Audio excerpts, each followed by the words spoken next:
Hey there, how's it going? We're happy to have you all here from all around the world. If you're new, welcome to the family. Don't forget to like and subscribe. Iran has just launched the biggest missile and drone strike since World War II, or at least that's how Supreme Leader Ali Khamenei described it. More than 300 ballistic missiles were fired at dozens of Israeli targets. Hundreds of drones launched from every region in Iran overwhelmed Israeli air defenses. It was Israel's longest and toughest night since the start of Operation Al-Aqsa Flood. Even the American THAAD system and NATO fleets couldn't stop the Iranian strikes. In this episode, we're breaking down all the details of Iran's third True Promise attack on Israel, including the weapons used and their real impact on the ground.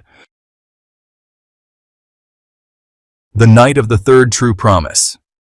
With blessings from Khamenei himself, Iran's National Security Council and the Revolutionary Guard launched a massive aerial attack using suicide drones and hypersonic missiles in response to Israel's airstrikes on Iran's nuclear facilities, attacks that killed top Iranian military commanders and destroyed several S-300 missile systems.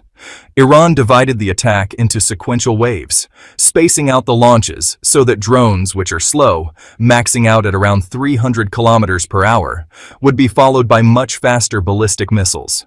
The idea was to confuse and overwhelm air defense and early warning systems, not just in Israel, but also at U.S. bases in Iraq, Syria, and Jordan, and ultimately cripple the Iron Dome by exhausting its ability to intercept incoming threats.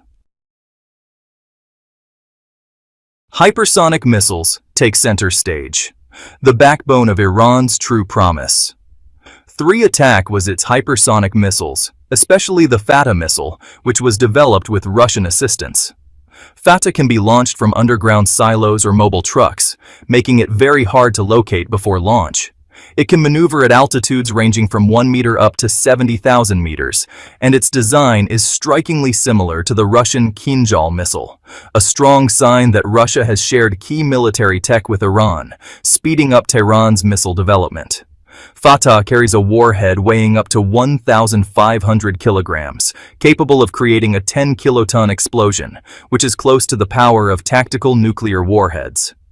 It can pierce 6 meters of reinforced concrete, making it a major threat to nuclear reactors, air bases, command centers, basically any critical military site. Tel Aviv clearly didn't anticipate that missiles like Fattah could bypass both the Iron Dome and THAAD. And with only about a 10% chance of interception, the defenses stood almost no chance. Fattah doesn't even use stealth tech.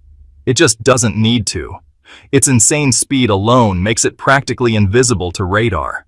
And as it moves, it actually generates what's called a plasma cloud, which messes with radar signals. The missile can hit speeds between Mach 13 to Mach 15. That's around 18,600 kilometers per hour. By the time radar even notices it, it's already long gone, which makes the Iron Dome and THAAD pretty much useless against it. But you know, what scares Netanyahu and his war cabinet even more than the speed is the missile's payload.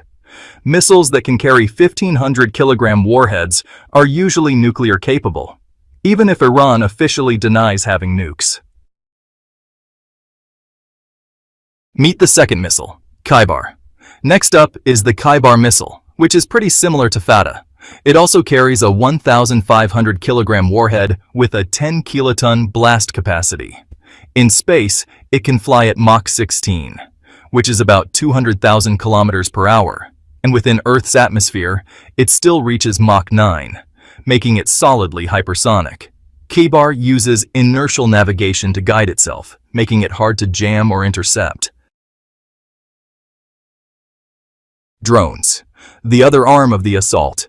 In addition to missiles, Iran also used a large number of suicide drones, particularly Shahed 129, Shahed 136, Shahed 26, Mohajer 6, and Fotros drones. We won't go into the details of each one here, but even the lightest among them can carry 200 kilograms of explosives and cruise at an average speed of 260 kilometers per hour. The response to the Iranian attack. Since the last Israeli airstrike, Iran had been threatening daily to retaliate. As tensions rose, the United States military put its Middle East forces on high alert, and Jordanian air defenses also prepared to intervene. And they did play a key role in intercepting Iranian drones. As the attack began, Israeli, American, British, and French fighter jets took to the skies over Palestine, Jordan, Syria, and Iraq to try and intercept as many Iranian projectiles as possible. Jordan, as usual, participated in these interceptions. Meanwhile, ground-based missile defense systems took out the most dangerous threats. The Iron Dome tried to intercept whatever made it to Israeli airspace. According to Yedioth Ahronoth, just the cost of the missiles used to intercept Iran's attack during the first True Promise assault was $1.35 billion United States dollars. And that doesn't include damage from the Iranian strikes themselves.